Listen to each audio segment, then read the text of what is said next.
Dennis. I appreciate that.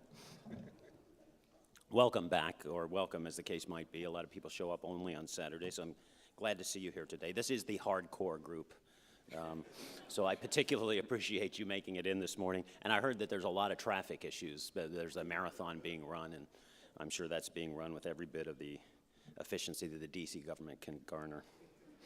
So thank you for enduring the traffic and making your way here. So we've got 2 great days behind us, but still another great day ahead.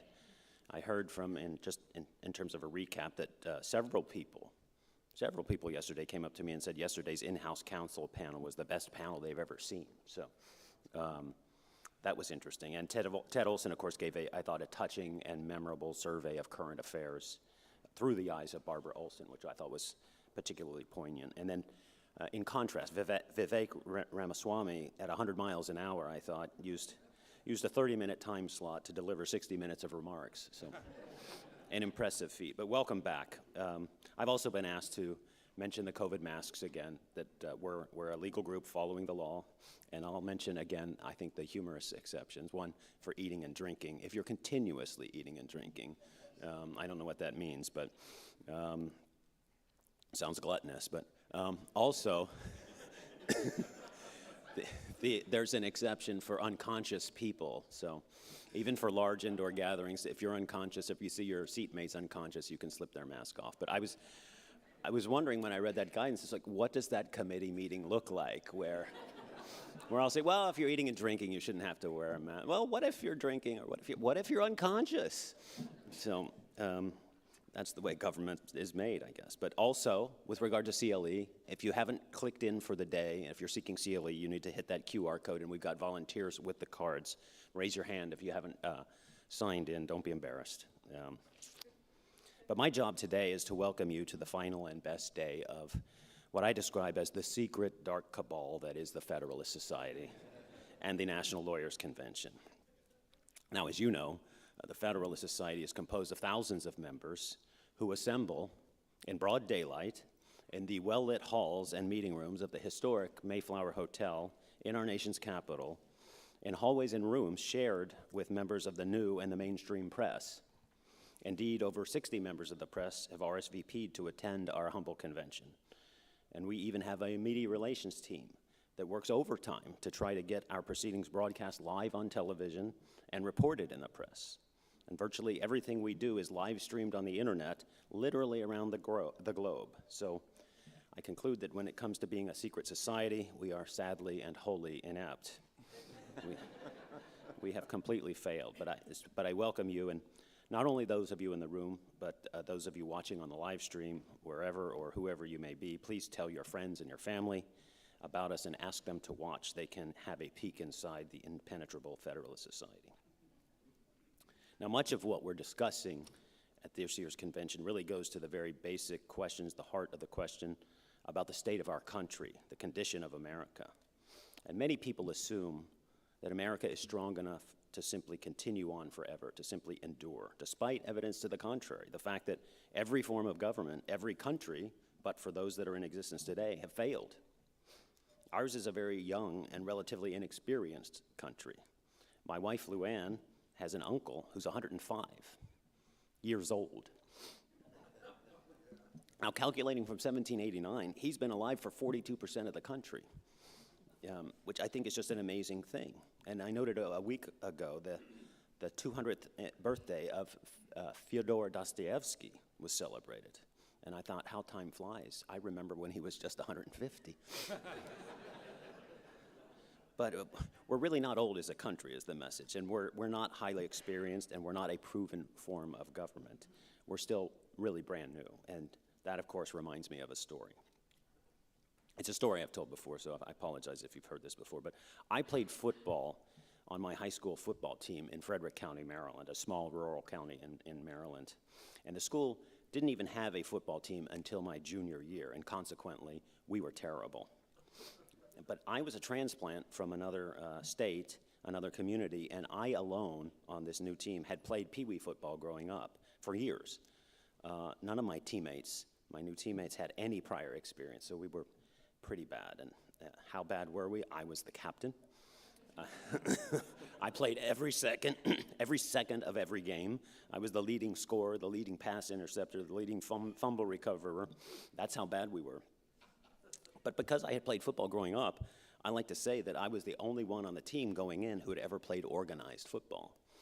And after 2 years, I was still the only one on the team who had ever played organized football.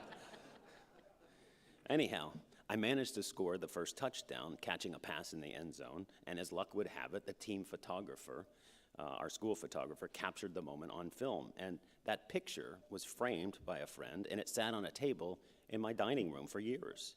And so years later, one day, I rounded the corner into the dining room, and I saw my son, at the time probably 5 years old, pointing to the picture and sagely explaining to my 3-year-old daughter, "That's what football looked like in the olden days."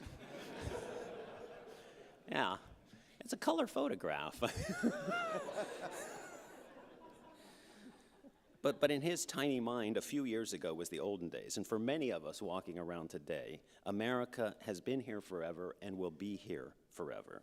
But vigilance is required, and critical analysis, well, it's critical as we move forward. We must never take our country for granted, but we must also never despair. And I appreciate you being here as colleagues and as students. So with that, it is now my privilege to introduce our showcase panel and its moderator. Many of you already know Judge Michael Brennan of the 7th Circuit.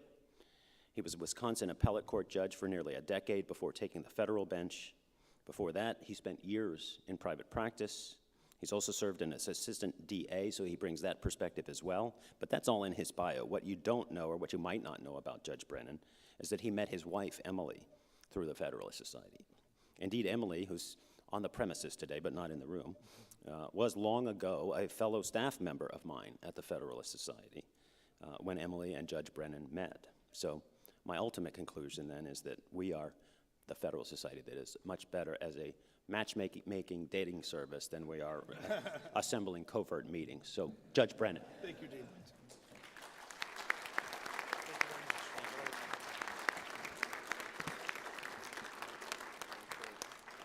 Thank you, Dean. For those of you wondering, that picture is still in Dean's office. Our topic today is corporate and academic management. The title of this showcase could bring to mind issues that you see in the general media, the legal media, and otherwise on a monthly or weekly basis. In the academy, an invitation to a speaker, to a university, or to a law school has caused controversy. How has that school responded? How has the individuals who invited that speaker, how have they responded? Law school chapters of this society have hosted events at which protests have been staged. How did the law school, the chapter, how do they handle those circumstances? Staying with the university model, how does a university investigate and adjudicate sexual assault or sexual discrimination on campus? How does that implicate Title IX and the various versions of Title IX within the Office of Civil Rights in the Department of Education? They've taken on changing role over the decades. So what are the standards of evidence that apply for sexual violence, and what should due process requirements be in the campus context? In addition to discussion about the university environment, it's important to talk about the management in the corporate world. A community organizing group, other non-shareholders, might have challenged a corporation, for example, to divest themselves of certain assets or to leave a certain business space. This debate has been characterized as stakeholder capitalism versus shareholder capitalism. What obligations does a corporation have to non-shareholders to act in a certain manner? And how does that debate apply not just in the for-profit context, but in the not-for-profit context? Our distinguished speakers today will include individuals who've dealt directly with these issues, both in an academic way, but also in an actual practical way of dealing with the problems face-to-face.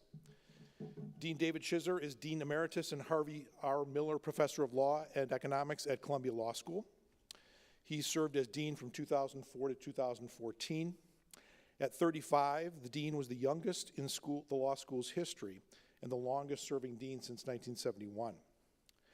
While on a 3-year leave from the law school from 2017 to 2019, Dean Shizer served as Executive Vice President and CEO of the American Jewish Joint Distribution Committee, a century-old international humanitarian organization.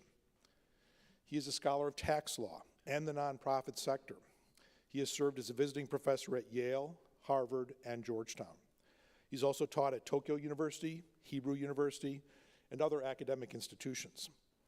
Before joining the law school faculty in 1998, the dean was a law clerk for Justice Ruth Bader Ginsburg on the U.S. Supreme Court and Judge Alex Kozinski on the U.S. Court of Appeals for the Ninth Circuit. He began his career in the tax department of the Davis Polk law firm.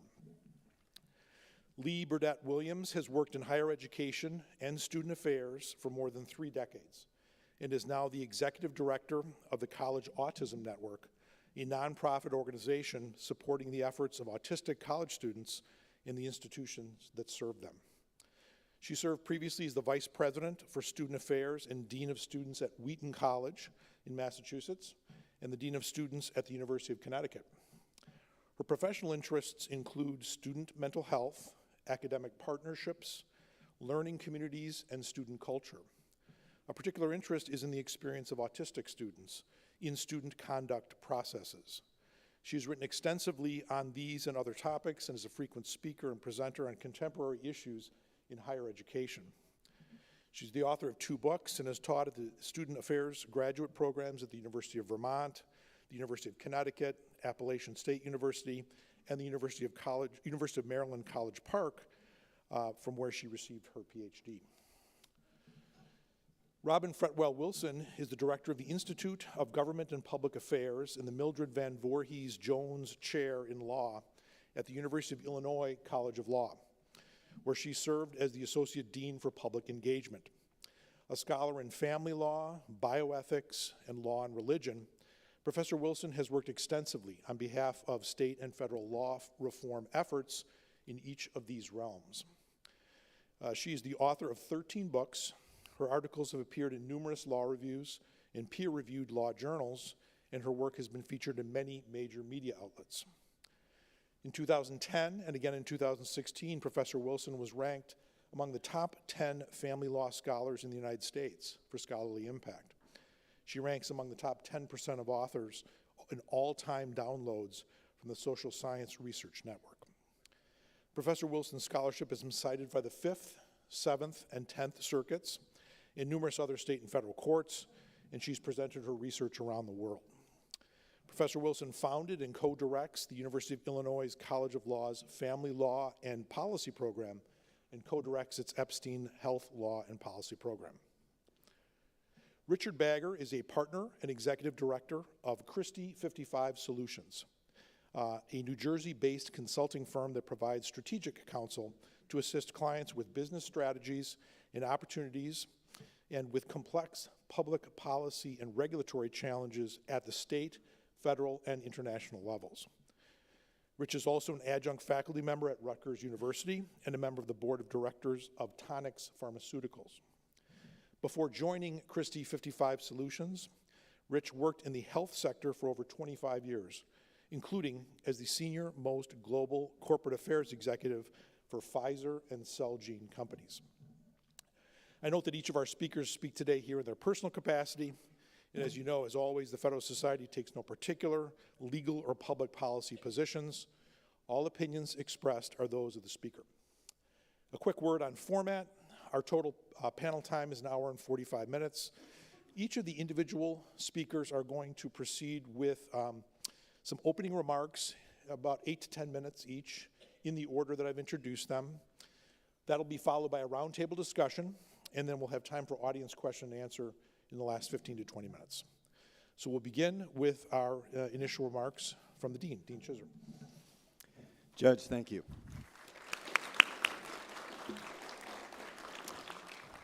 It's really nice to be with all of you today, and I'm going to help you answer a burning question, which I'm sure you think about all the time. Do I want to be a law school dean? And basically, I can tell you there are absolutely fantastic aspects of this job, but I'm not going to talk about those. I'm going to talk about those moments when you wake up in the morning and say, why in the world am I doing this?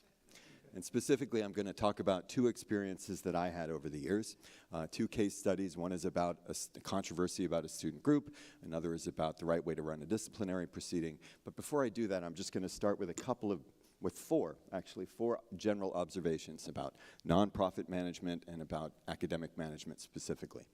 So first, one of the reasons why managing, whether it's a university or another nonprofit, why it's so hard is that success is hard to measure. You cannot use profitability. And so think about it. If someone is doing something that really doesn't make a lot of sense, maybe they're just mistaken, maybe it's something that's good for them but not good for the organization. If that happens at a for-profit company, at least you can point out and say, hey, but what are the earnings like for your group, right? And if the earnings are bad, at the end of the day, they can't really explain it away. But at a nonprofit, it's not that simple. You still have to define what your mission is. You try to measure success, but you don't have that consensus around what success looks like, and it allows people to do things that, in my opinion, they shouldn't be able to do. Which brings me to my second point. So what do we do about that? I'm in the middle of writing a book now on nonprofit management. It's called Run It Like a Business, What's Wrong with Nonprofits and How to Fix Them. And my basic point is, run it like a successful business. Don't do what's politically expedient. Don't do what's easy. Be rigorous in figuring out what the best course is to advance your mission, and do that. But you also have to bring other people along. So if you remember nothing else, remember analysis and advocacy. To me, that's sort of the formula. Which brings us to part three, my third point. Academic management is in ways even harder because you have so little power.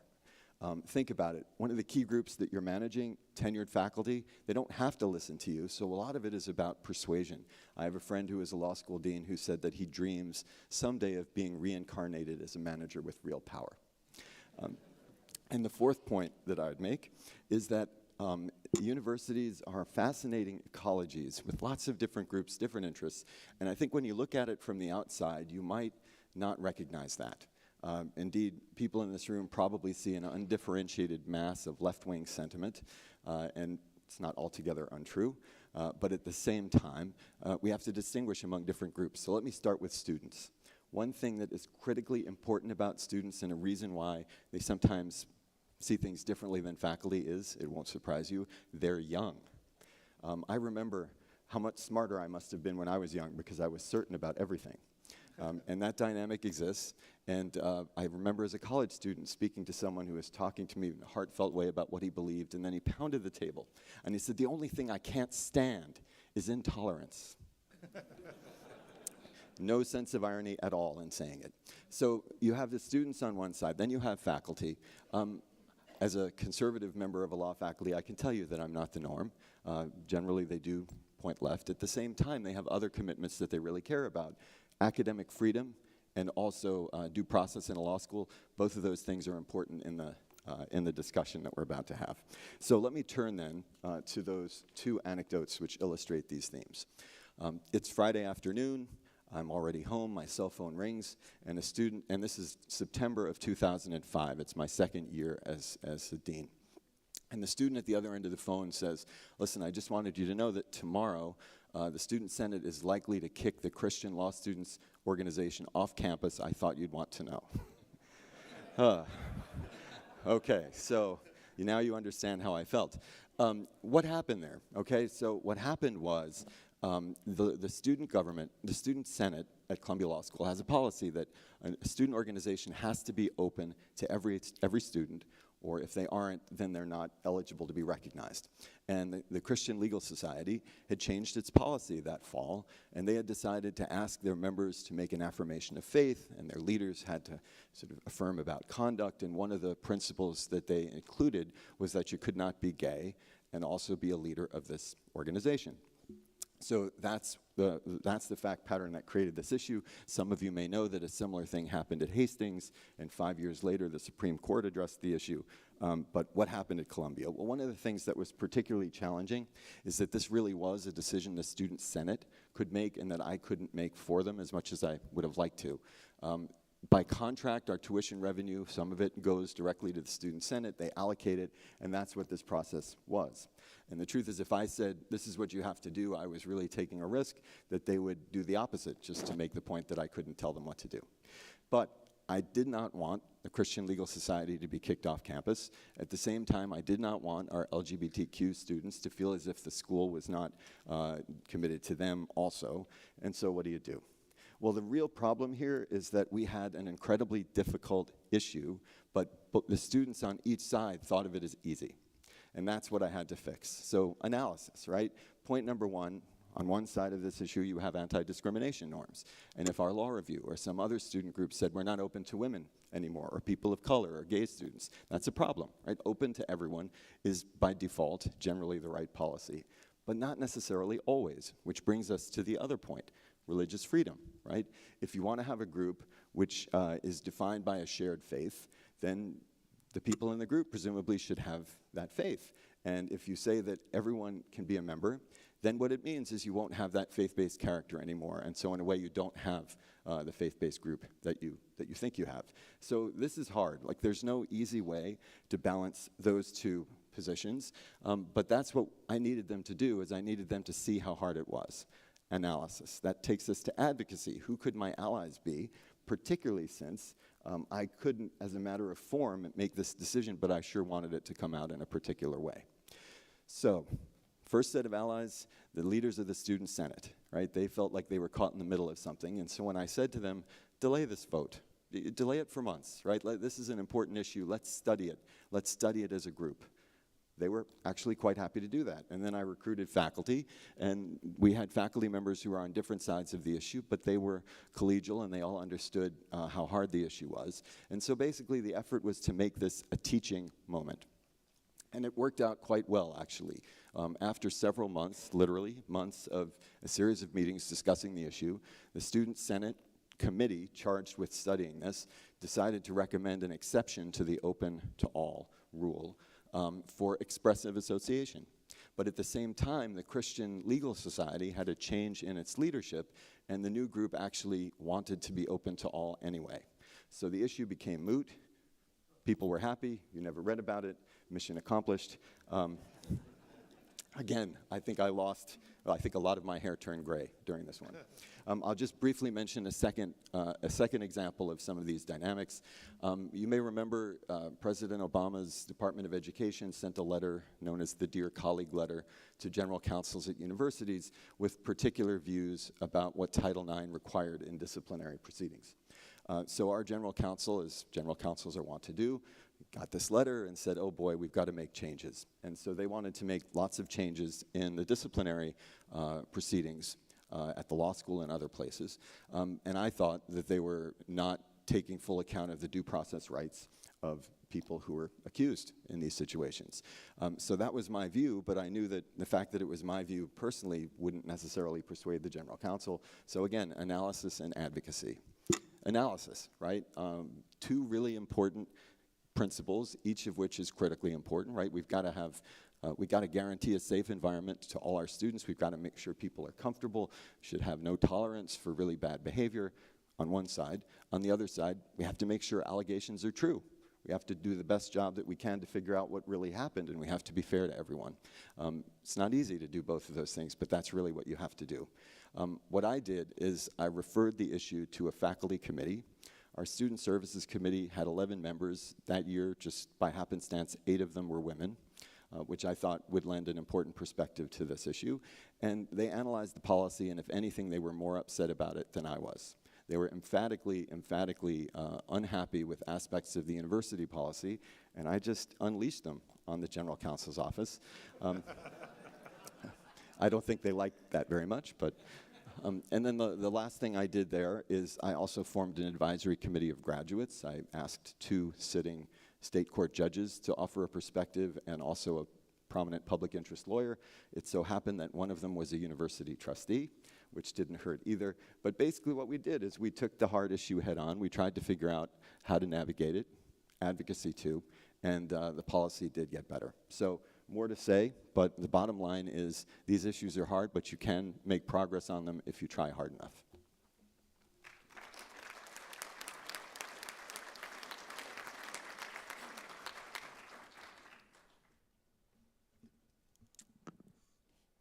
Good morning. I suppose that nobody in this room wakes up wondering if you want to be a dean of students. The fact that I'm no longer a dean of students probably tips my hand a bit. When I look at this audience, though, I actually see you in one or more of three roles that feel particularly relevant to me this morning. And I'd like to ask you to listen to my comments through the lens of one, two, or all three of those roles. The first is that you're all alumni of an institution, two probably. So you have a particular interest in the activities and reputation of those institutions. Another role is that I suspect many of you are the parents of current or future college students. The third role is that perhaps you have already been or will be called on to represent a student or a group of students in their actions against their alma mater. So my hope is to provide you in all three of those roles some insight about how things look from the other side of the desk, the university administrator's view of things. And I want to start the way that I started all of my work as a student affairs professional, and it's with this simple idea, that learning takes place best in the context of community. That if we want students to learn, which most of us would agree is the goal of an education, then we have to create the kind of secure and trusting environment that encourages the intellectual risk-taking necessary to truly learn. If any of you have ever done any kind of climbing, either on a real rock face or a ropes course, you understand this. It's only when you feel securely belayed by someone that you trust are you willing to attempt the kind of dynamic moves necessary to ascend. And this isn't brain surgery. It is, however, brain science. What the science of our brains tells us is that only when the amygdala, that almond-shaped component of our brain that sits atop the brainstem, only when that amygdala is calm can the other parts of our brain responsible for absorbing, retaining, and analyzing information do their work. When the amygdala is activated by fear or anxiety, learning ceases. So I've always seen my work and the work of my colleagues as creating an environment where my students have the confidence to make the dynamic intellectual moves their faculty ask them to make. And we do that through building community. And it is hard work. It's the nature of humans, especially the late adolescents and young adults who often populate our campuses, to push against boundaries, to question authority, to engage in high-risk behavior that puts themselves or others at risk. After all, returning to brain science, we know that the prefrontal cortex that enables good judgment is actually under construction until the age of about 25. So it's in the context of community, when breakdowns between members happen, that those of us in some position of authority mobilize to repair it. And we do so using a set of tools that we have been taught and trained to use: counseling, mediation, creative sanctioning. We give the person doing harm opportunities to repair the damage. We give those who have been harmed the opportunity to state their complaint. We confront, we educate, we heal, and we move on. Because our campuses are as fluid and as fast-flowing as a river. There is always a group within the community about to depart. There's always a group about to enter. And what ties them together, the constant, is that sense of community that they feel. So of course, in higher ed, we are imperfect in these efforts. We get things wrong. We believe a student who it turns out is lying. We disbelieve a truth teller. We investigate incidents, but we are not infallible by any stretch. And I'd be lying myself if I told you that no student had ever been unjustly accused and sanctioned, or no student had ever gotten away with something egregious. Two categories I found myself in quite often as a student myself. And this is pretty much how it's gone for most of the 300 years of American higher education. We confront, we educate, we heal, we move on. And we do it in the context of a community that we feel a connection to and a responsibility for.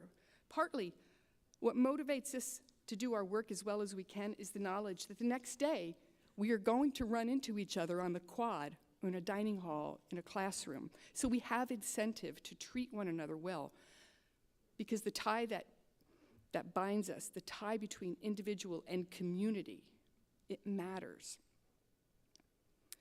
The description of this session this morning mentions, quote, attacks on the school for failing to address a variety of problems. As my younger colleagues say, they're not wrong. We have failed in some significant ways, though I would argue that we've actually succeeded more often. Those just don't get publicized very often.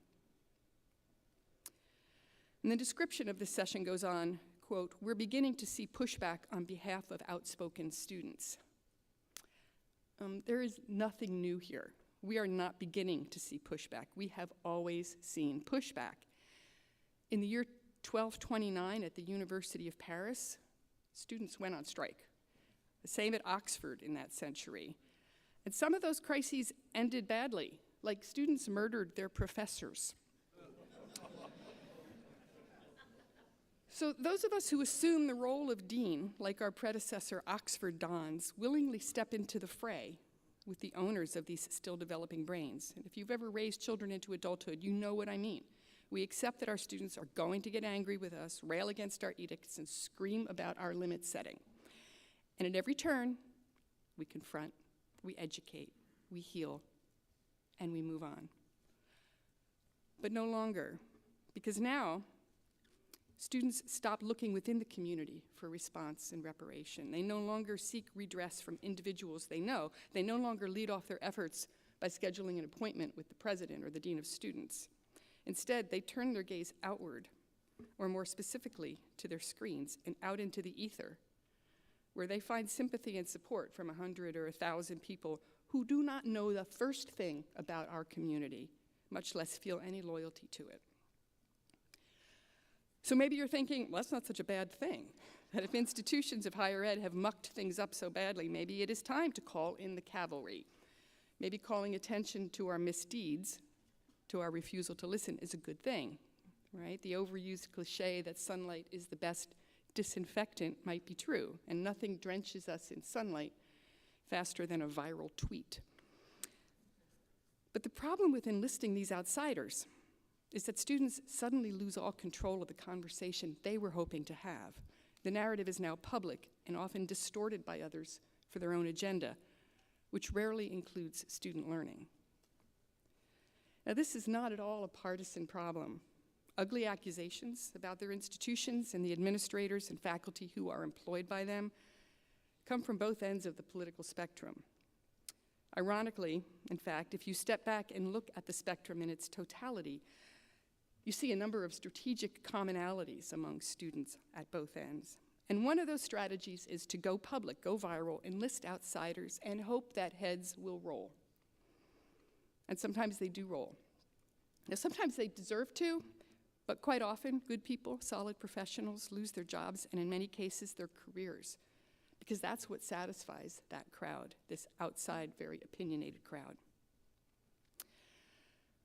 I asked you at the beginning to consider the three potential roles and perspectives that you might bring to these campus controversies, and I'd like to end with two approaches that I've used when I've been in a position to advise or respond to student activists, and encourage you to maybe employ these in some of those roles. Ask the student or students what strategies they have already employed to make their concerns known. Have they spoken directly to the other parties involved? Have they tried to solve the problem in-house? Students excel at making demands. Demands, I tell them, are a bit off-putting. I always encourage student activists to reframe their demands as requests and to be prepared to compromise. Higher ed does a lot of things well, but a quick pivot is not one of them. So change will not happen quickly. And then make sure the student or the students truly understand what's at stake. Do they want a public airing of their community's shortcomings? Keeping in mind that they are part of that community and its reputation impacts them personally. Do they want to publicly humiliate people whose career choice indicates a certain kind of commitment to students' well-being, to their well-being? Do they want to sacrifice their own learning, the classroom kind, to engage in this other experience? Students who engage in some of these controversies tend to go into it loins girded, ready for battle, and they often end up missing substantial amounts of class time, which they are, I remind them, paying for. I can't answer those questions for them, but I try to ask them to consider the consequences of their actions. And if there is one through line in the work of all deans of students, it's this: your choices, your consequences. In sum, let me say again what I started with, my belief that learning takes place best in the context of community, that the building and maintaining of a community is a shared responsibility, and its loss at the hands of those who do not care about that community inflicts significant damage on the educational enterprise. Thank you.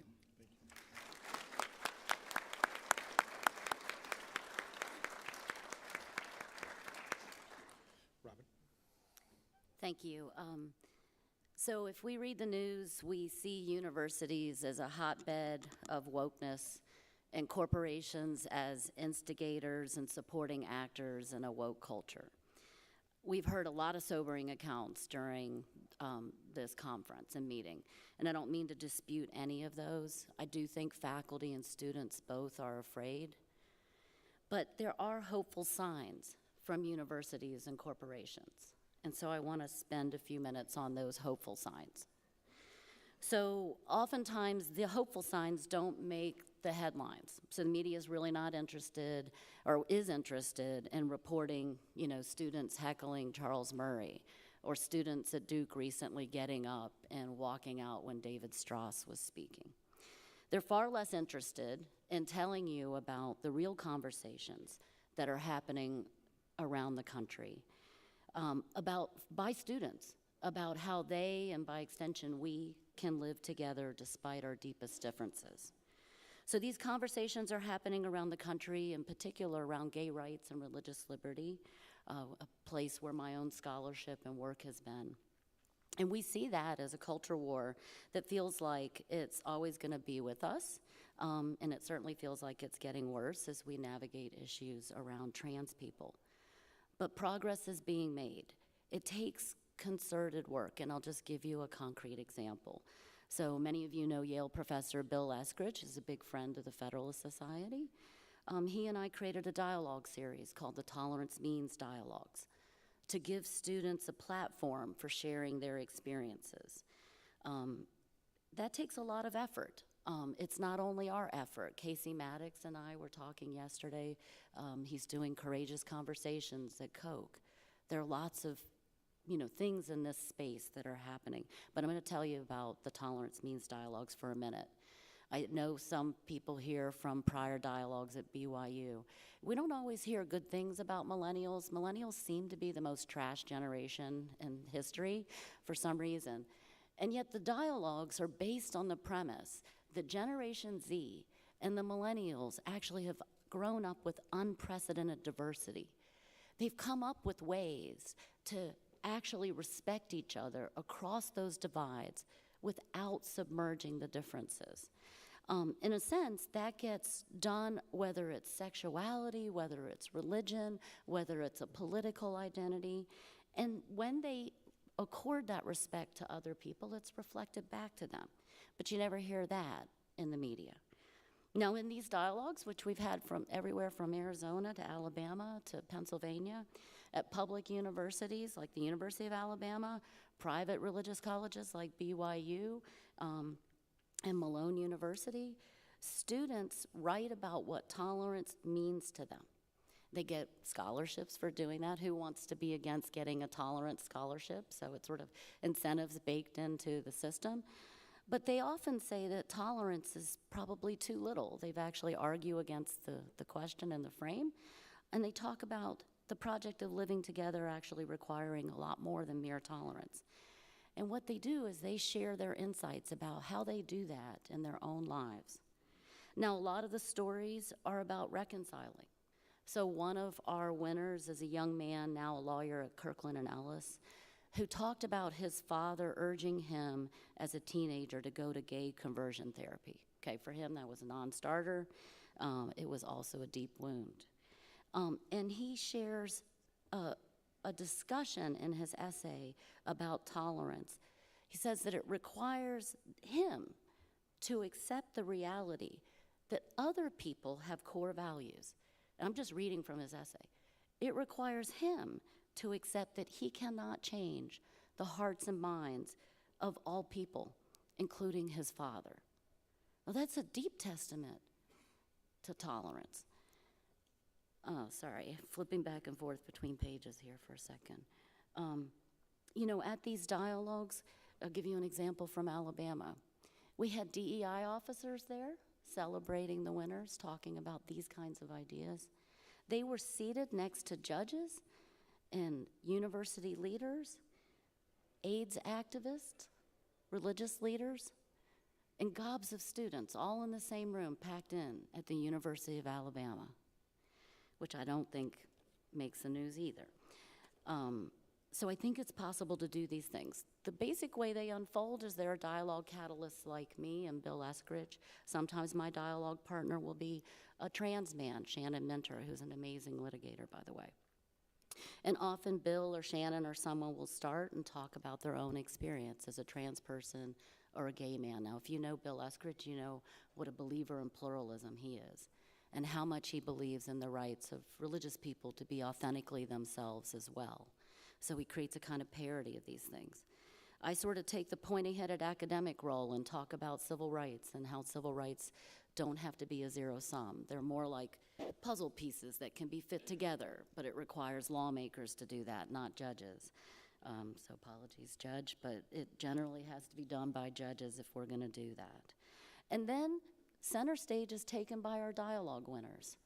And they, frankly, smoke the rest of us. Just talking about what's happened to them in their young lives and how they have managed to get over the friction that everybody else sees at the university or in culture. And these are not dumbed down observations by any means. And I'll just give you an example. One of our dialogue winners self-identified Ariel Brown as an African-American Christian. She was getting her PhD. And she shared her experience with what she called discrimination and microaggressions. The microaggressions were people assuming, and here I'm reading from her, that because of her spirituality and her character, that they were automatically rejected because it was assumed that her Christian identity influenced her to hate the LGBTQ plus community. And then she goes on and talks about how deeply unfair it was to impute that to her, which I think is incredibly powerful and something that we need to remember in society. So the dialogues, as I said, are kicked off by dialogue catalysts. The winners then read their essays. In some sense, the Q&A is where the real stuff happens. So at Arizona State, we had our first virtual dialogue because COVID. And one of the students who had the first question was a Federalist Society member who said that she had been called a Nazi by other people at ASU. And the moderator, as the associate dean in that particular case, actually addressed that and talked about how the university had grappled with that. I spoke directly to it too, which I think is important just by itself, that a person felt like this institution actually felt like that was wrong and said it publicly, as it is, obviously. We had another dialogue where a young man who ended up working on this dialogue series with us, a guy named Bryce Toon, he asked a question. He said, you know, I'm a Christian, but I support the LGBT community. And I'm pro-gun, but I favor Medicare for all. So how am I supposed to, as an undergraduate, think about like these commitments? And you know, the answer is not really complicated. You know, his commitments don't have to match up with some package of like political commitments on the right or the left. Bryce gets to be Bryce. But he needs to be affirmed in that and talked about. He needs to hear that our commitments are not either or. They can be both and. And we get to decide those things that we think are important. I think that's the kind of work, hopefully, that Lee Burnett and others I know are doing as deans of students all over the country. So one of the things that I think is really important, and one of the reasons that universities get these really horrible outcomes, is they are not occupying the field. If you want to have this kind of dialogue, you actually have to work at it. which means you, the university, needs to create the context where this kind of frank dialogue, where people on the left and the right can both share their experiences and talk about how they actually want to be respectful of other people and how they've done that. That actually takes work. Now, it helps if the chancellor puts you on his Instagram. So thank you, Chancellor Jones. And it helps when esteemed faculty, that are even woke sometimes, tell students that they need to come to these dialogues because they are ultimately about tolerance of all people. And it helps to have those DEI officers there. So we had our first trans winner recently. And then later, I was told by the moderator that she had sued the university. And I'm like, oh, well, that's not good. So what we did is we created a green room. And we brought the highest DEI officer of the university to the green room with our funders, Templeton Religion Trust. And we all visited before the dialogue about that, so that if there was some blow up, it was going to happen there in the little green room and not on the stage. And it's just one small example of all the care that has to go into actually being able to have dialogues that, move people's hearts and minds, I think. Now, we have an amazing team, a ground game that we run as outsiders to different universities that we visit. And, it's a huge amount of work. We spend weeks writing every single registered student organization. We bake parity in to the dialogue so it projects tolerance. Federalist Society has been an amazing partner in this, by the way. Federalist Society student chapters co-sponsor with the American Constitution Society, like the evildoers on the other side. They're actually sometimes co-sponsoring for the very first time in the history of the chapter. Christian Legal Society will be there alongside Outlaw. And the projection of that is that we don't have to be at loggerheads. We can come together and have a dialogue. It helps that Bill Eskridge has, lent his time to this. It helps that Templeton pays for everything, so it's very easy to ask people to host us because we pay for everything and do all the work. But in any event, we are now on a stable footing for the next 3 years. So shameless plug for us, and then I'll make some comments about corporations. We would love to host these dialogues if you think that your university would benefit from that. We co-convene with you. So if you are interested in that real kind of dialogue, I'd be happy to visit with you after. Okay, so I'm a Pollyanna. You can see that from these comments. But I think there are some promising things in corporations too. Like universities, they're a microcosm of the world. Now, we spend all of our lives at work, it seems.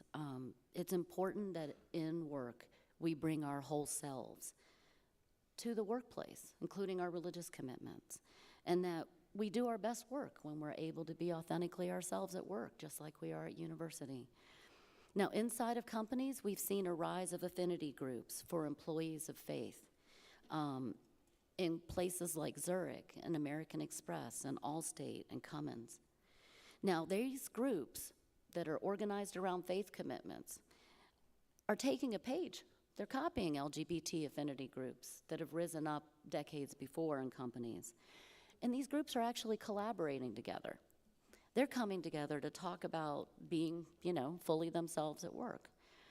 Now, this recognition and structure, I think, can actually help place people of faith on an equal footing or nearly equal or more equal footing inside of companies because it makes their needs seen.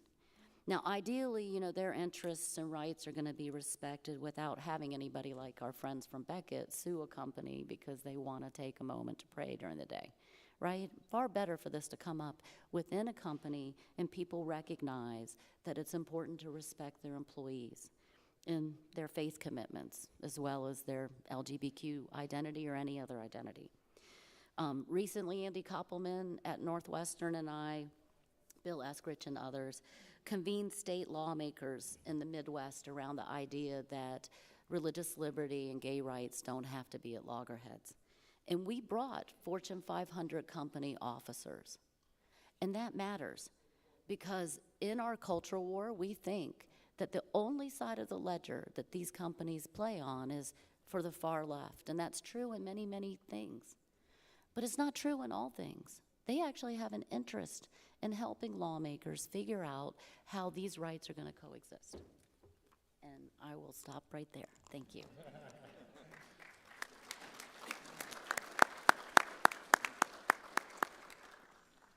Good morning.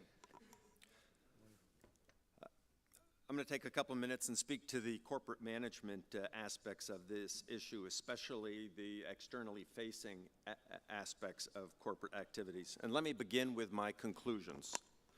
First, that corporations should remain focused on their purpose and business objectives and not stray into issues that do not impact or are not impacted by those objectives. Second, that businesses should not speak to every issue, should not acquiesce to every stakeholder, and cannot be all things to all people, including their employees.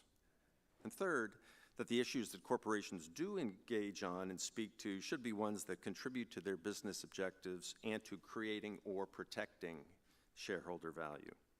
Now, I'm not suggesting any changes to corporate law or legal remedies for shareholders. What I am suggesting is that corporate executives apply the same focus on business objectives in this area that they do elsewhere in the business.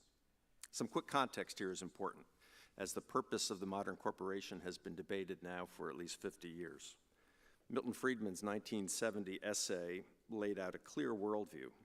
Shareholders own corporations, whose purpose is to increase shareholder value. Boards and management should be focused exclusively on that objective.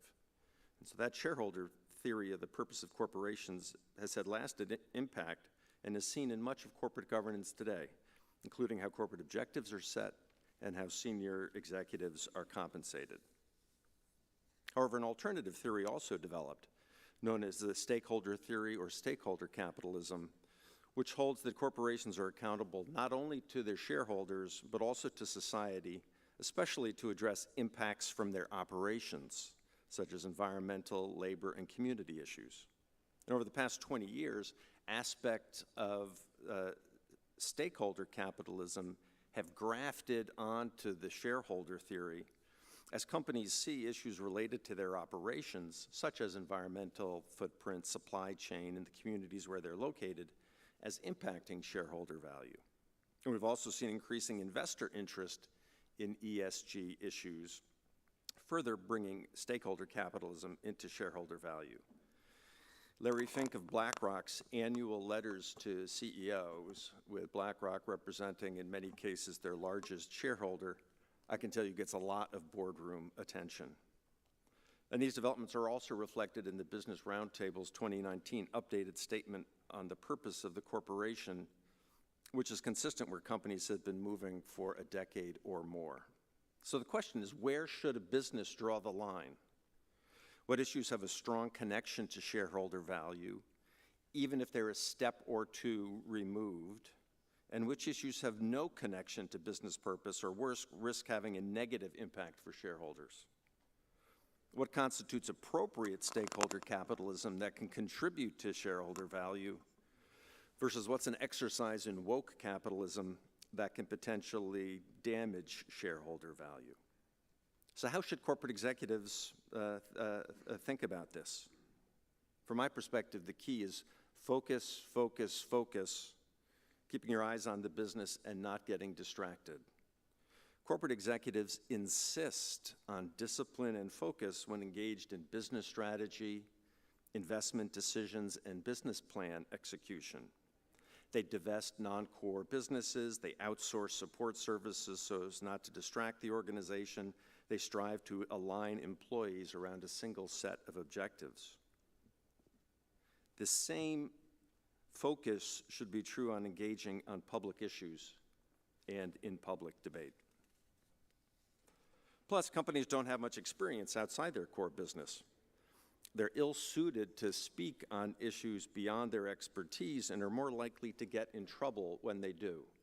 I think we need only look at the Georgia voting law and some companies' response to that as evidence of that point.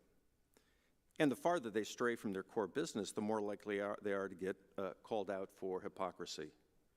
And Woke Inc. is a great read on this point, full of such examples. So what are some of the reasons why corporations might speak to issues outside their core business? And we always need to be asking ourselves, do these meet the stakeholder value standard? Well, the first is customers. Some companies make a strategic decision as part of their marketing plan. Think Nike. Is that based on market research? Have they thought about the business consequences? Do companies really want to write off large groups of potential customers? As Michael Jordan famously said, Republicans buy sneakers too. Employees, and there's an increasing expectation from employees that their employer will speak out on issues that matter to them, even if not related to business objectives. Now, this can create a serious risk of a loss of focus, create a distraction, risk losing a one company mindset, and can really undermine company culture, inclusion, and employee engagement as some companies sit on their hands, employees sit on their hands and silently dissent. And then third, issues of politics and reputation. Some companies engage on issues outside their business priorities to seek favor with the party in power or reputational benefit from the media and opinion leads. And here again, the question always should be, what's the business purpose? Because this, I think, is an especially dangerous area. Picking sides in politics inevitably leads to an equal and opposite political reaction, sometimes as soon as the next election. Finally, sometimes it appears there's no business justification at all for a company speaking to an issue, which I think of as the C-suite equivalent of the faculty lounge. Now, the best way to counteract that echo chamber of the corporate faculty lounge is to have the discipline to insist that there be a tangible business purpose for speaking out on an issue. Now, because these issues involve questions of shareholder value and corporate reputation, board oversight is really important. Boards should have regular discussions with management about the issues on which the company engages publicly and the processes that are in place for prioritizing those issues based on business objectives. In recent years, activist shareholder groups have pressed boards to regularly review companies' political and policy engagement. They intended this to put a spotlight on company advocacy and encourage engagement on broader ESG-type issues. However, I believe that boards should use these same reviews to ensure that the company's external engagement is focused on matters that have a connection to business objectives and creating or protecting shareholder value. Finally, let me close with just a couple suggestions for business leaders. First, to proactively consider whether to engage on public issues as part of business strategy. It's not a separate thing. It's not a separate category. It should all contribute to the business plan. And to engage only on issues that advance a business objective to create or protect shareholder value. Second, not to be overly reactive, not to get distracted. It'll be necessary to adjust the plan, but to keep your eyes on the business goal. Third, to develop policy principles based on your company mission and ensure that any political activities are based on those principles. Those principles become the safe harbor in a complex political world. And finally, and importantly, to communicate with employees to explain how as a mission-driven company, you focus on the business and that it is by achieving your corporate mission that you make a difference in the world. I encourage you to take a look at Brian Armstrong's blog, Coinbase is a Mission-Focused Company, which I think is a great example of executive leadership and executive communication in this area. Thank you for your interest, and I look forward to the discussion.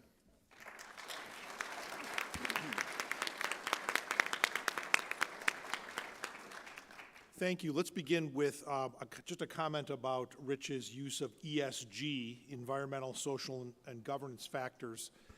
For those of you in the audience, and this was new to me in preparation as well, it's this idea that there are certain demands, although as Lee might say requests, that individual groups are being made of either of a university or of a corporation. And those ESG factors might also be characterized as stakeholder capitalism versus shareholder capitalism, this distinction that exists, or it might manifest itself in demands that are being made on a university level, say by groups that will go forward.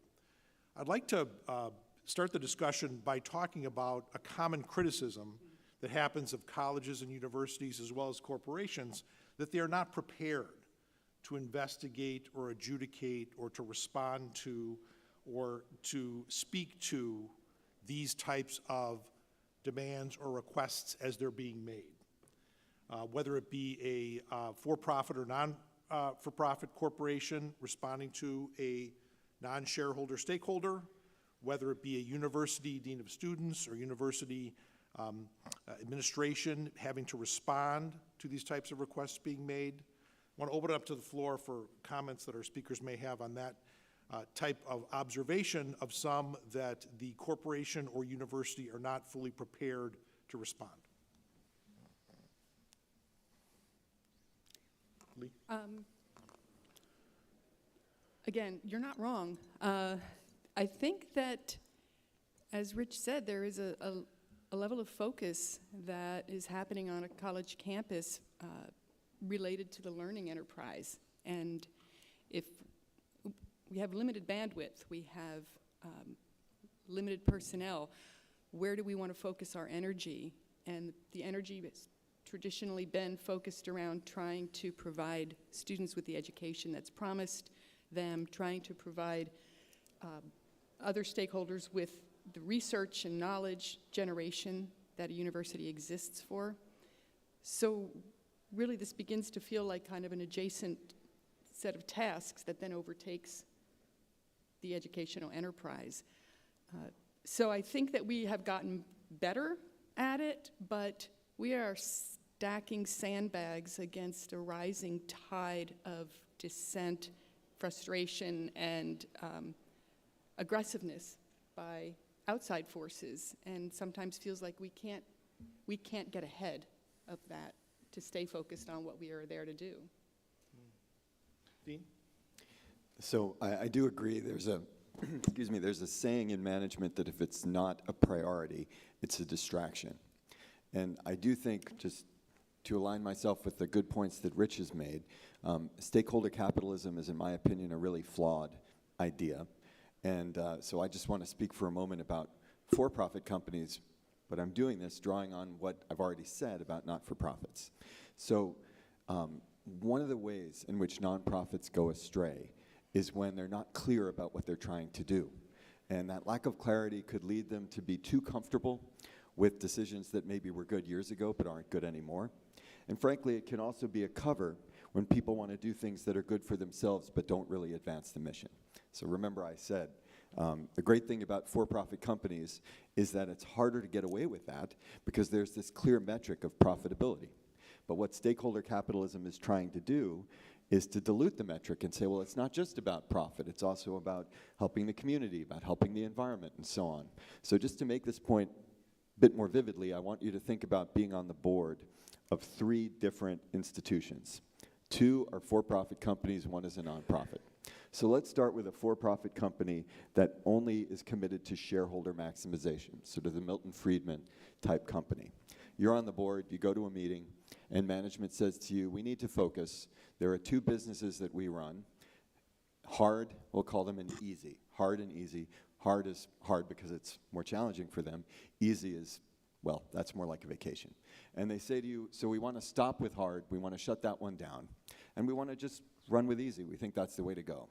So obviously the question you're going to ask is, okay, but before we make this decision, just tell me about the earnings of each of these divisions. And if they look a little sheepish and they say, well, actually, hard is more profitable, but we just don't think it's worth it.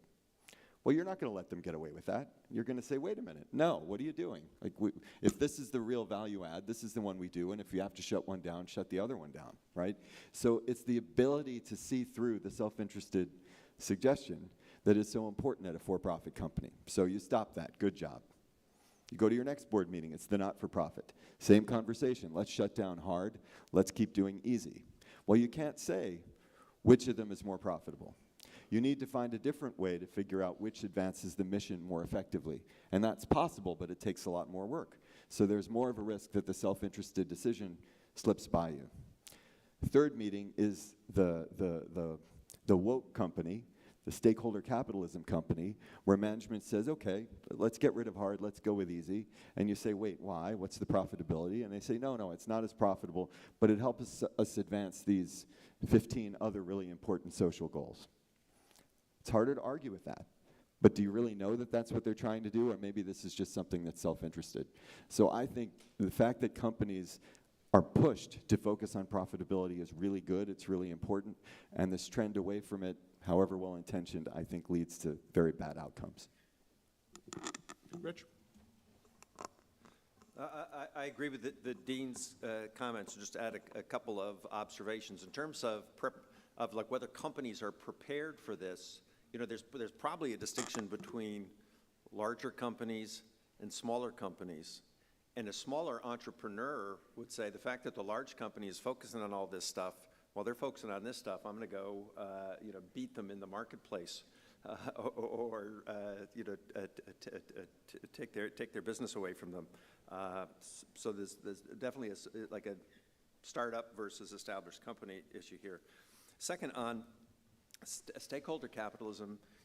Stakeholder capitalism becomes shareholder capitalism when the stakeholders go buy 100 shares.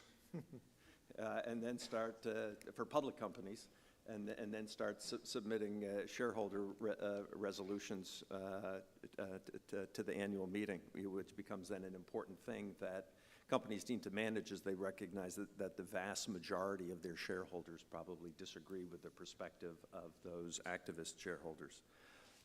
And then finally, I've seen a sort of a trend of the sort of demands of activist stakeholders, starting with like internally focused things.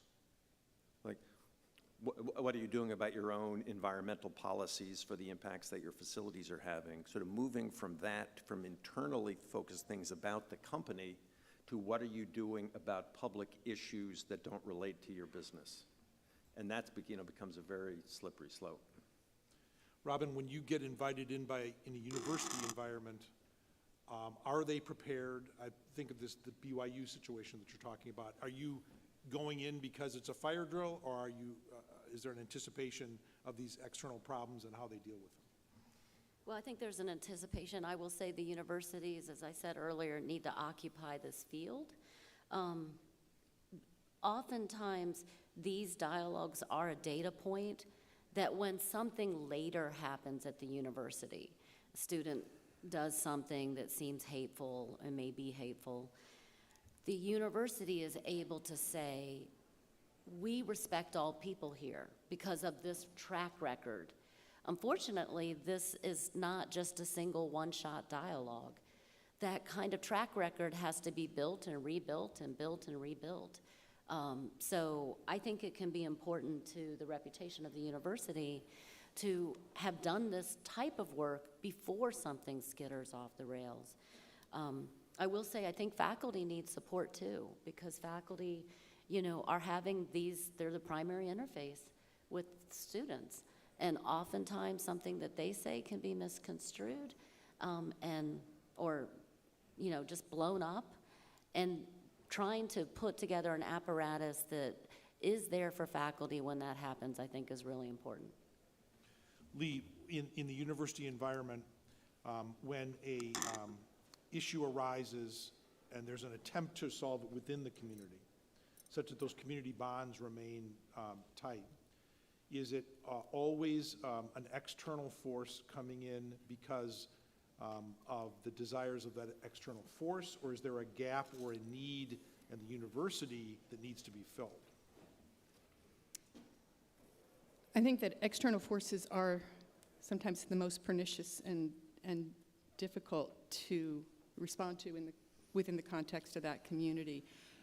I think there are always issues that arise within the community based on differences that students and faculty bring to the community, based again on sort of the age and the developmental needs of students to push back and really establish a unique identity for themselves.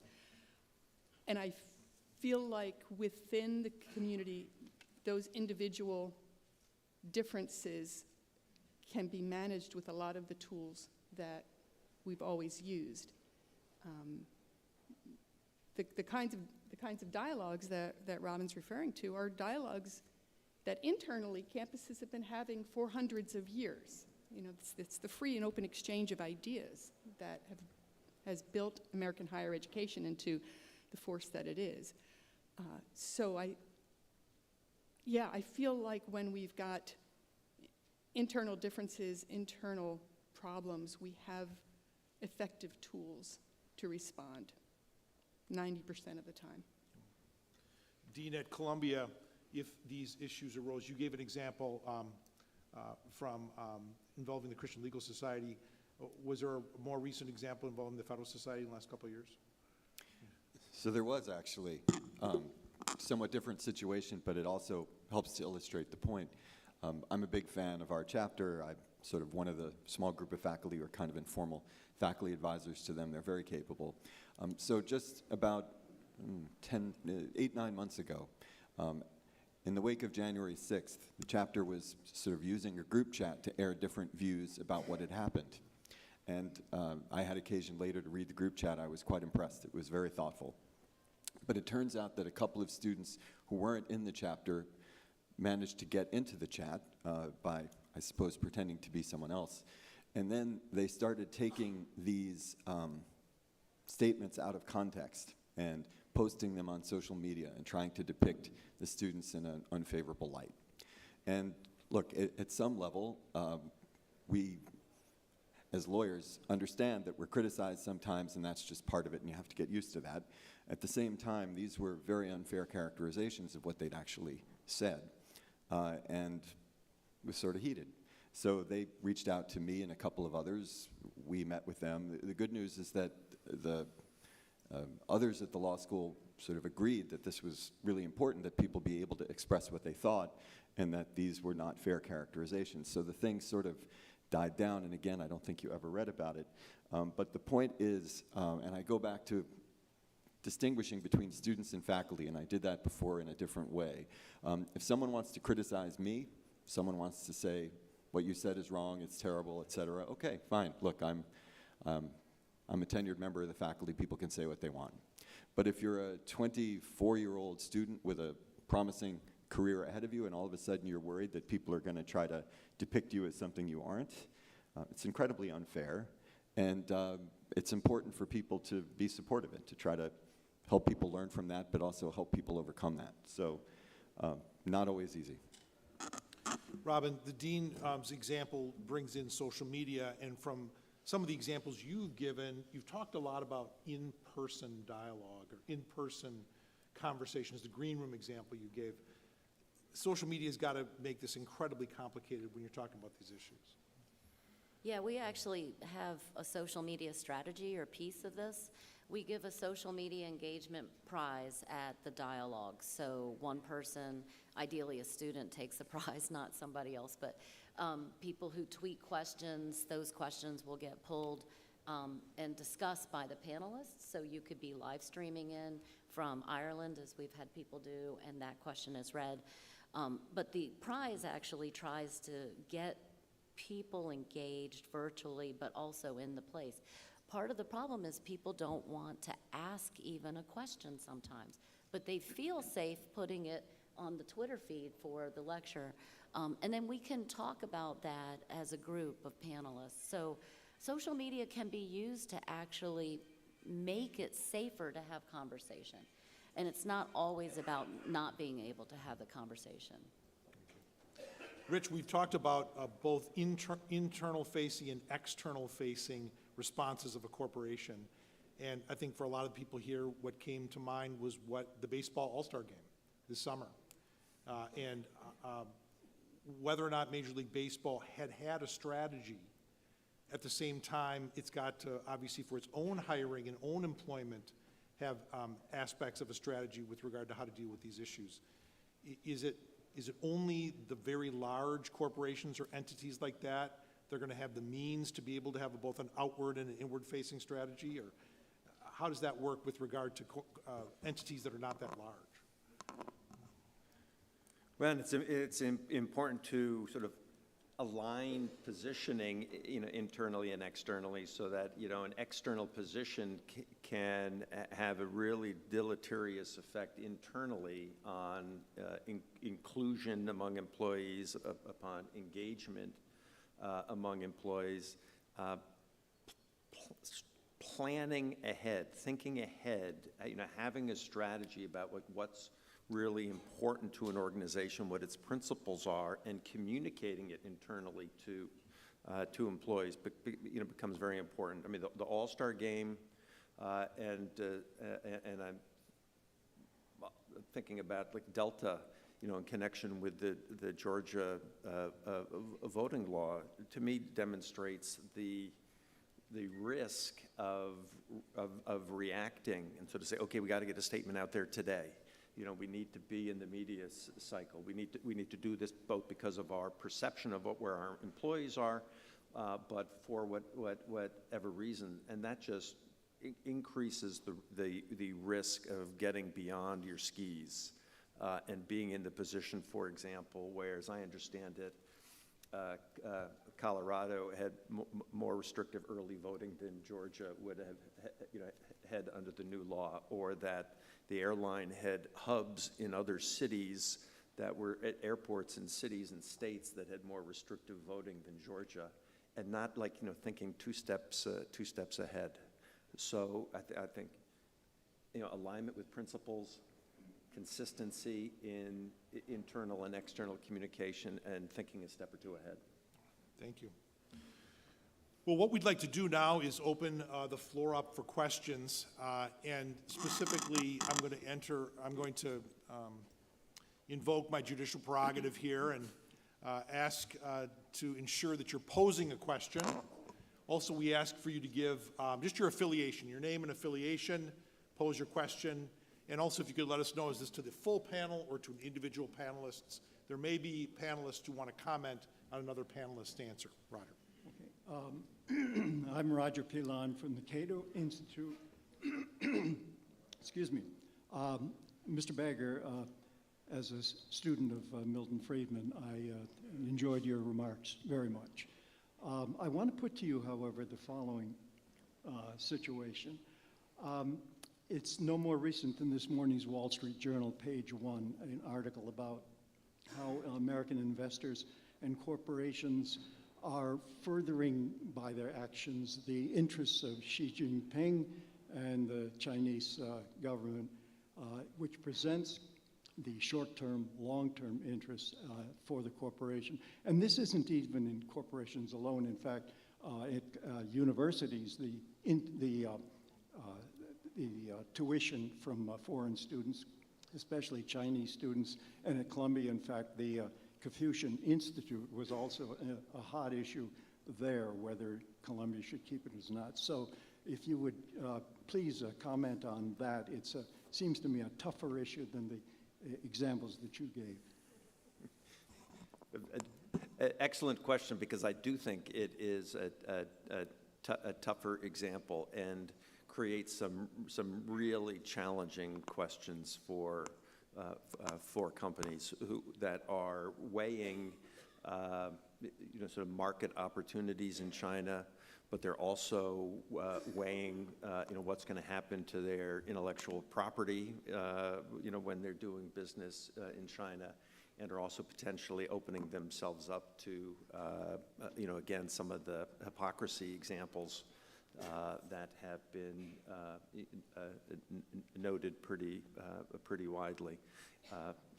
So I think these questions about China really are very prominent among what management and boards are dealing with, and so is it worth it? What's the upside, and what are the challenges that they have as global companies?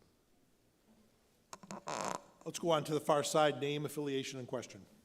Sure. Casey Maddox. I'm with the Koch Institute and with Americans for Prosperity. My question is particularly as to academic, on the academic side. So, I have a lot of sympathy for universities having to navigate this particular moment where tensions seem to be so high. But I think a lot of the conversation can end up being around sort of application of policies and what do we do when sort of warring tribes are coming at one another. The question I have is, you know, my experience, I've litigated against universities before. I was actually co-counsel in CLS v. Martinez. Next time I would ask for a trigger warning before mentioning that case. But if it seems to me that if that a whole lot of the problems could be resolved, or at least could be lessened, if there was more preparation on the front side. So when you have a lot of universities that have, particularly in public universities, have really unconstitutional policies, and they write those policies down, and they go through general counsel, and they get published, and then students respond to a crisis that's happening on campus using those policies. I'll give you one quick example. The Uzabunam case, Supreme Court heard earlier this year, Georgia Gwinnett College. And that's a case where the university wrote down and went through multiple levels of review, and they ultimately published a policy that said that no student could disturb the peace and tranquility of another student. So a student then, of course, goes out and starts talking about his faith on a public university campus. Another student complained that their tranquility was disturbed. And the university fought that for multiple years to the Supreme Court, trying to defend that policy.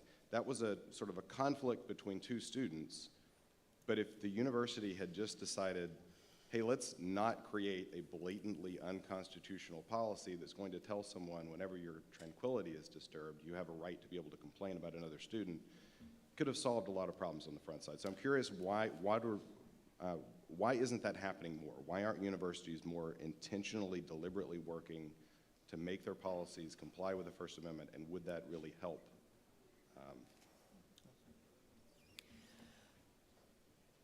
Well, I'm not sure I agree entirely with the premise that universities are not working. I think there is a great deal of work being done.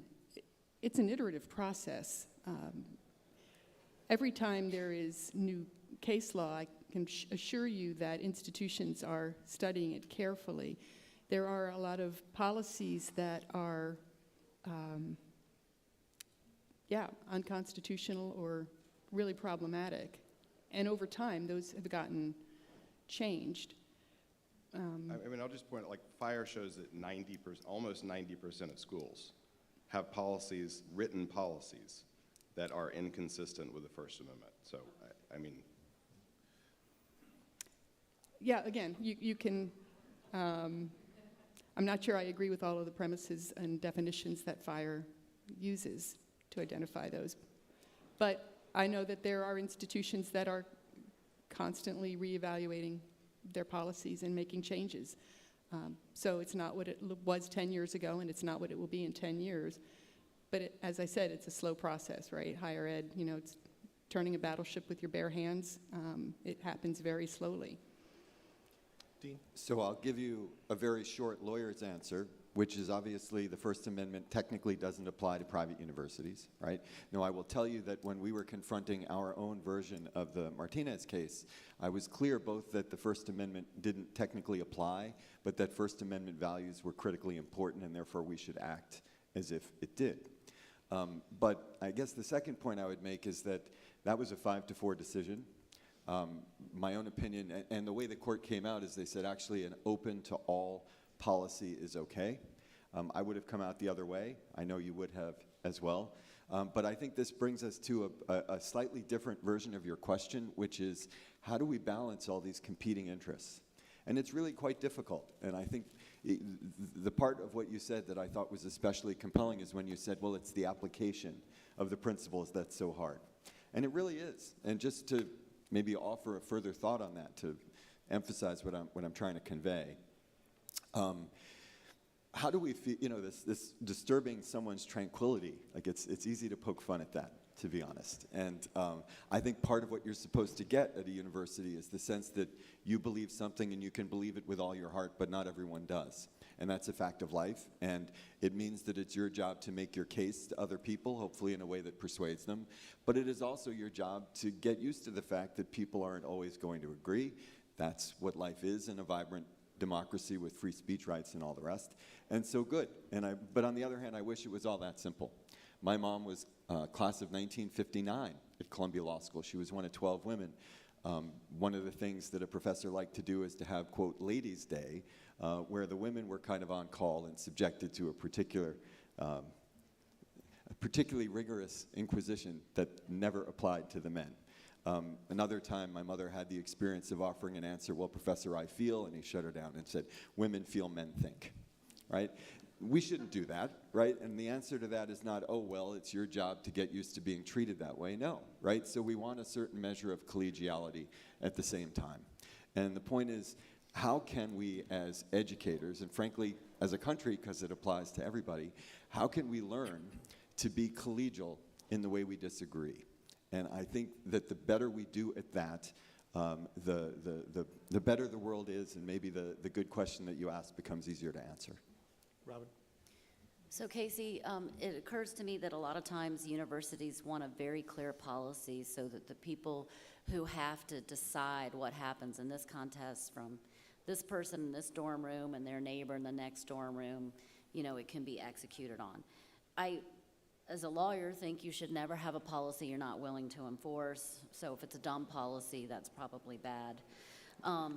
But I do think there are interests because the university is a place where people have their home in tranquility. You know, if the guy in the dorm room next to me means I can't study, that's a problem.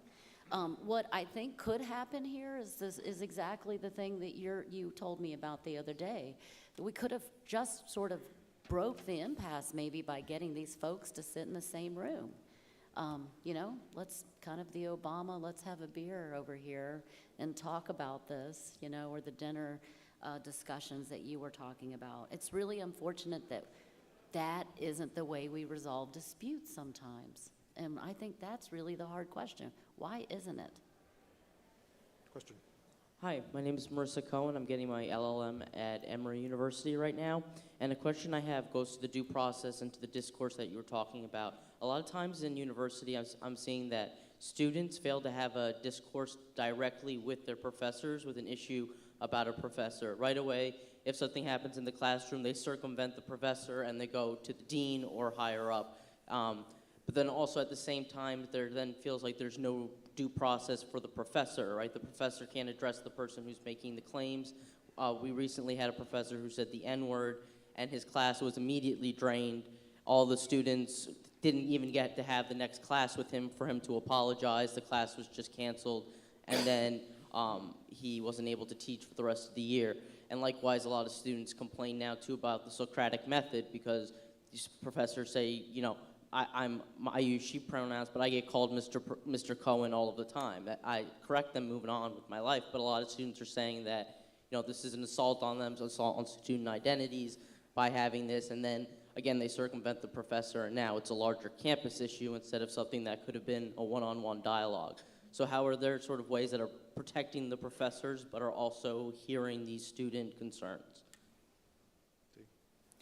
So I think your question comes from a commendable impulse, and as a member of a faculty, I appreciate your concern for our well-being. I will say, though, that there are hierarchies in universities, and it's a lot to ask for students who know they're going to be graded by a professor, and for students who know that the professor will be in a position to, I don't want to say embarrass them, but put them on the spot and ask hard questions and maybe reveal to their classmates that they weren't quite prepared. It's a lot to ask for them to have to go to the professor first to say, hey, what you said, I didn't appreciate that.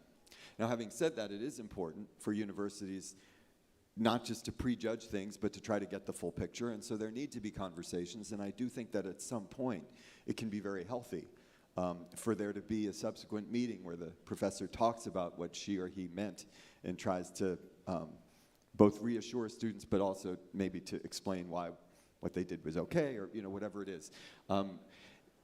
Think about mediating challenges within your family.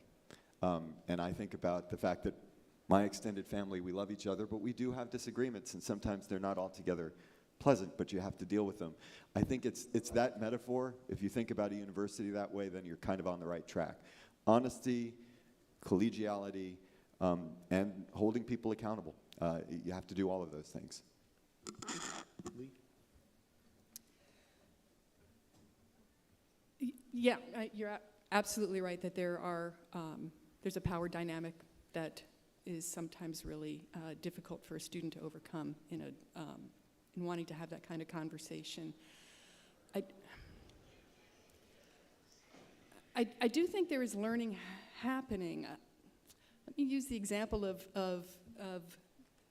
the N-word. I would like to think that people are just going to stop using it, like that there have been enough situations that have arisen from even contextualized use of it to perhaps suggest to faculty that they just don't use the word or use the phrase that describes the word or anything. Like, is there some other way they can get their point across? And I think that's how change happens, right? Nobody wants to be the subject of a story in Inside Higher Ed on a Monday morning because their students have walked out of class. And I think those situations continue to happen because there's a sort of stubbornness on both sides. Like, I'm right and I should be able to do this. I should be able to keep someone from disturbing my tranquility. But I think, as Robin said, those conversations, and as David gave the analogy, those conversations within the sense of community or family that can happen can be really instructive. That's what changes our minds. I have been influenced throughout my entire career by students. Students have changed my heart, my mind, repeatedly over 30 years of my career by having conversations with me and me having conversations with them. 3 students sitting around the table in my office discussing a really difficult situation that's happened is going to have a lot more impact on me as a leader of a university than 3,000 signatures on a change.org petition. So how do we get students and faculty and others into those conversations? How do we create that kind of safe environment? And that's the hard, daily, grinding work of building community and caring about one another in multiple places in multiple ways. Robin? Well, I'll just chime in on the same point about power. I do think it is hard to go directly to the faculty member. Your point about Mr. and Ms. is hard. When I started fairly young as a teacher, and it just seems super weird to me to be calling like my students who are almost my age, Mr. and Ms., and asking them to stand at the microphone when they were, or not the microphone, but stand, when they were speaking in class. So I just roll with first names. Didn't always serve me when I was a young teacher because I'd have a faculty member who came in to review my class, and the students were calling me by the first name. They didn't feel like I had created the right distance, but I still just roll with first names for that reason. The pronoun thing is really, well, and I want to say a word just about the N-word. If somebody used the word bitch, or God forbid the C word, I would just stop. Like, I couldn't hear everything that they said after that. And I think that's what's happening pedagogically in the classroom. And we can call that triggering. I just can't see, as Lee said, the value pedagogically of needing to recite this word, just like I wouldn't use generally the word bitch and certainly would not use the C word. But in any event, I think there are words like that for us, and we should remember that. And as educators, the whole point is I need to be able to talk to you, and you need to be able to hear me. And we contour and context that with the way we're presenting our material. I'll just stop on that point. Judge, last question. Okay, thank you. Judge John Curry from Chicago. I really appreciate your input on these collaborative types of ways to try to resolve these conflicts that come up. So this question is more to the 2 deans and the professor. But let me pose a rhetorical question. Do you not understand that these instances are really, that what is going on there is a movement? In other words, there's cohesiveness to it. It may vary in different ways and reflect different issues, race, gender issues, sexuality, etc. But it is an actual movement, and it's a movement that has strategies. And to the extent you may calm them down in these instances of collaboration, they're going to come back again. And so it's really only a tech. Do you not understand that? and that it is very negatively affecting very many universities and colleges across the country already. And then secondarily, another rhetorical question, wouldn't you agree that a position taken by the leadership of the University of Chicago some few years ago, making a very strong statement about the mission of liberal education in the country, and that should be a benchmark to pose when dealing with these issues? A couple of the failures I've seen, the University of Chicago's statement was in a way a reaction to my alma mater's president, President Mort Shapiro of the Northwestern University, who published a syndicated column about safe spaces. Well, just last year that came back to bite him, because the safe space students are all protesting on his family lawn at his home, day after day, night after night. And my other alma mater, Vanderbilt University, in having an equality position in the university, it resulted in pushing off the Roman Catholic ministry from the campus, which remains the situation to today. So those are my two questions. Do you not acknowledge it's a movement? And secondarily, shouldn't there be a strong statement made to anchor dealing with it? Thank you. Dean. So I appreciate the two excellent points that you made. I would say that, first of all, caveat, right? I finished being dean in 2014. I think the world has moved a bit since then. I was away from the university. I came back. I could see some of the differences. Having said that, I think the formula, at least for me, is as follows. Rigorous, relentless, almost merciless in ensuring that people can say what they want to say, right?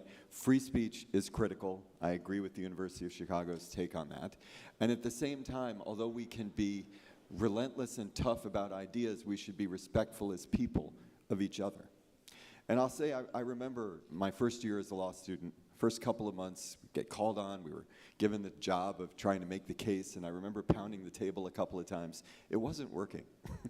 And if you think about the really good lawyers you know and the things that you've learned over time, like that's not the way to persuade people, right? And yelling at people and calling them names is not the way to persuade people. It's thoughtfulness, it's recognizing what they might think originally and trying to move them. And this is what we need to teach people to do. So I feel pretty good about and I hate the word safe space, and I'm not a fan of the concept as I think it's sometimes described. But a classroom needs to be a place where people feel personally respected and free to think what they want to think and explore ideas. And there should be no name calling. And we should find ways to do that are respectful and, heaven forbid, even fun.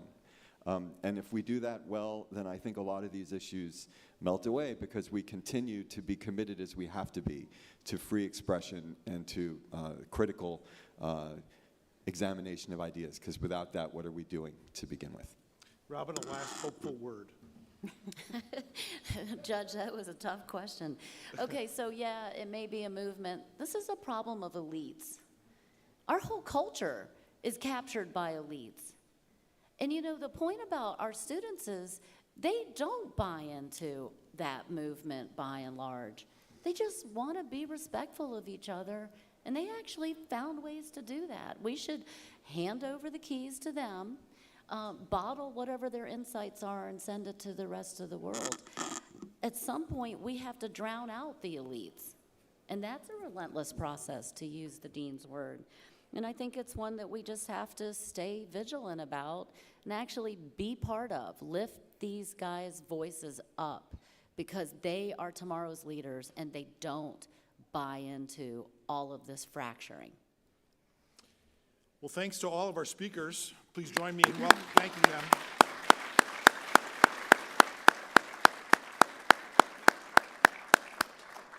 I'm to remind you that the book signings are going on in the mezzanine until 11:15. Enjoy the rest of the day.